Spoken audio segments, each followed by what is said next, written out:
The Zino 2 recently had a firmware update. So did it take care of the stability issue? And we found a surprise. Got that coming up next.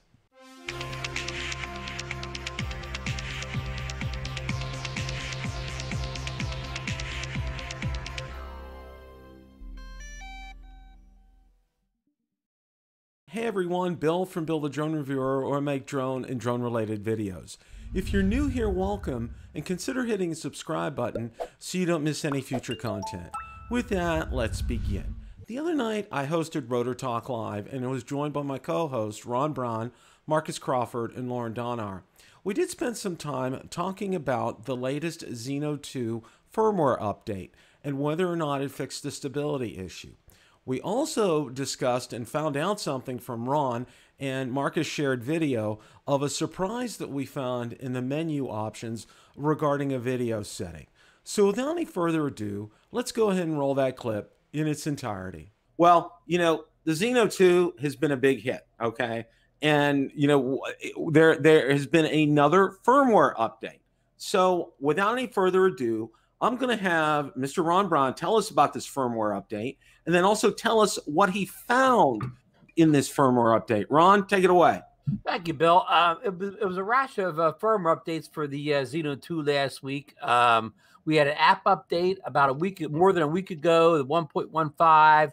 We had a transmitter update, 1.13, and an aircraft, a controversial update to the aircraft of version 1.21, a version that many people never received. They only got 1.2.0, but I think Marcus will, in a minute, he'll talk about how to get the, you know, the one .1 or whatever. But anyhow, so some of these, the second transmitter update did not come until like Saturday. So I got a chance to test fly the drone twice on all this new, firmware.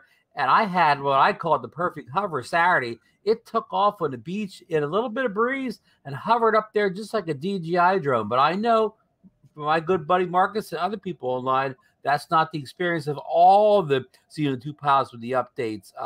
You know, it seems like these drones, you know, nobody's got the same drone. I think I'm quoting somebody here. You know, no two Zino 2s are alike. And how did it hover after you woke up? Well, on Monday we hovered again, and it did quite hover as good, you know, as it did on Saturday, but it was still pretty good. I'm going to tell you the Saturday, Lauren, Saturday's hovering. It hovered as good as the Mavic Mini, maybe better, on the same spot, same conditions, off the same landing pad. It may have did better than the Mavic Mini, but again, it was a tail 2 days here. It didn't do quite as good Monday. It went up and down a little bit, but side to side, it hung in. But that's not the real showstopper. The real showstopper is they've added YouTube streaming to it, just like the DJI drones have. They added GPS following, which it had the active track following before, but now they've added where it just follows the GPS built into the transmitter. So if you don't want to draw that thing or whatever, you're not worried about being centered in the middle of the frame, it'll follow you along, you know, in your adventures, randomly filming whatever it's going to film. And I discovered a secret feature that I talked about last night that I tried to Google search it today and nobody's talking about yet. In the camera settings menu, they put in a new setting on the first set of camera menus, the second one from the bottom. They put in something 3 letters in RAW. I should have wrote this down. SLN RAW. SLN RAW. There you go. Marcus said it. And what it seems to do is, I mean, we all know RAW is a term usually put with photos. You take a RAW photo and it captures much more information than a JPEG. But you don't usually associate the term RAW with video. Maybe log video is sort of the video version of RAW. So, but you know how Hubsan, they kind of use words in context that most of us in the U.S. don't really use them. But anyhow, so I did half the flight without this RAW thing checked, and then I did this latter half with it checked, and it seemed to help with the overexposure image that the Hubsan camera has when it's like facing the sun. I mean, not even directly the sun, just when it's getting a lot of light from the sun, even if you're off kilter a little bit, it still kind of overwhelms the camera. And this seemed to balance it out a little better. And plus, it took when this happens under the normal settings, the ground is usually, you know, so dark it's like in a shadow. And this kind of helped the balance the exposure on the ground, keeping the sky better exposed. Now, this wasn't perfect. I saw a ton of lens flare on this, maybe even more lens flare than the normal setting. So, I mean, this isn't perfect, but it could be a step in the right direction. But I'm very excited with this latest round of updates. And that's kind of the, oh, and I got one more thing too. And I don't know if this was in there before. On my flight on Monday, I went to take off and I saw at the top of the screen where it gives the error messages, like it says calibrate the compass. It said, I don't know the exact wording, but it was telling me my battery wasn't latched in. It somehow let me know that it was the two latches on each side of the battery. One of them wasn't properly latched in. And sure enough, I picked it up and I pushed it forward, locked it in place. So it knows that the battery's not locked in completely or whatever, which I think I've seen that in other drones, but I've never seen it on a budget price drone before. The Mavic 2s will do that, yeah. Right, but I think that's not a budget price. Not drone. budget drones, no. Yeah, that's real good for those. Yeah. So Marcus, you've done it as well. So it's once again a tale of two cities here. Why don't you pontificate about your experience? Yeah. So I went and did the same updates today. So for the aircraft, it's 1.0.2, and for the remote control, it's 1.1.4, and both of them say that they were supposed to improve stability, and they kind of vaguely mentioned some camera stuff in there, but what they never tell you what it really does. So of course, what a lot of us are interested in, and I know Ron has had a pretty good hover on his, and I can tell you, if you put my Zino 2 and the Mavic Mini side by side, it isn't even a contest. That Mini will sit there like a rock. That Zino is moving around. Now, that doesn't mean it's a bad drone. It's a good drone. I'm going to tell you one quick story from my flight today. I took it out over the grass, over the field, and when I came to the end of my line there, and I let go of the stick, I was about 6 feet off the ground. Let go of the stick. The drone went up to 24 feet, and then sank back down to about 3 feet. Now, what those bottom sensors are for on that drone, I have no idea. But at the end of the day, that really doesn't mean a thing, because how often are you flying that close to the ground? When you have that drone up in the air, you never even know that. So that is just kind of one of those things that's fun to test and so forth. Now, that said, that feature that Ron discovered, that SLN video, and Ron, I have kind of a theory on that I think that may be Hubsan's version of HDR. And Bill, I'm going to ask you for the screen here, and I'm going to play a section of it here. Well, hold.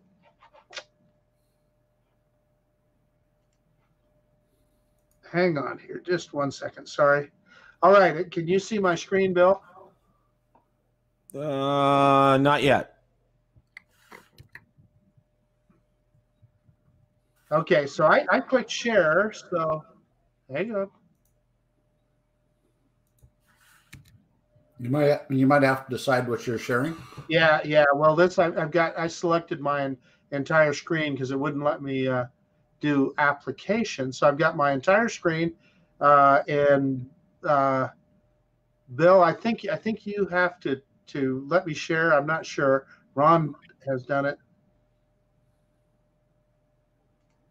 Technical difficulties, folks. Just hang in there. We will get these solved, and we will return to our regularly scheduled program. Well, maybe we'll just have to try that another time, huh? Okay. I don't know. I was hitting share screen on my end, but it's just for me. So well, let me try it again, Bill. I'm gonna share screen again. Folks, our IT. There we go. Our IT person must be off because they're quarantined because of the virus. There we go. Okay. Oh, there's some good looking video. Look at those mountains. Yeah. So this is with that SLN raw selected. And Ron, I got a theory. So what I've noticed here is that, you know, you see the sky real well, and the ground is real vivid and everything. Could this be Hubsan's version of HDR? I think you may be onto something there, Marcus. It almost looks like it's a polarizing filter on there, because yeah, it does a real good job. So in fact, I like it so much. I don't know why I would fly in any other version. And so in fact, right here you can see I raised the camera so that it was half sky and half ground to really, you know, give it a chance to blow out the ground, and it's not doing it. And this was taken midday, so the sun is kind of directly up. And I was in sport mode there, so the minute I hit forward, it dropped the gimbal. But let me show you then in regular mode. So this is the difference. This is in regular mode. Mm-hmm. So I'm saying that SLN looks a lot better. What do you guys? Yeah. think? Oh, yeah. Definitely. Yeah. No doubt. Ron, this was a stellar find. You're going to make the Hubsan Hall of Fame right now for that. Yeah. Yep. Okay, so you guys have seen enough of that. Oh, definitely. That was wow. Very impressive. That was definitely going to you know. Laura was so impressed he left for a second. Yeah. I hit the button. Okay.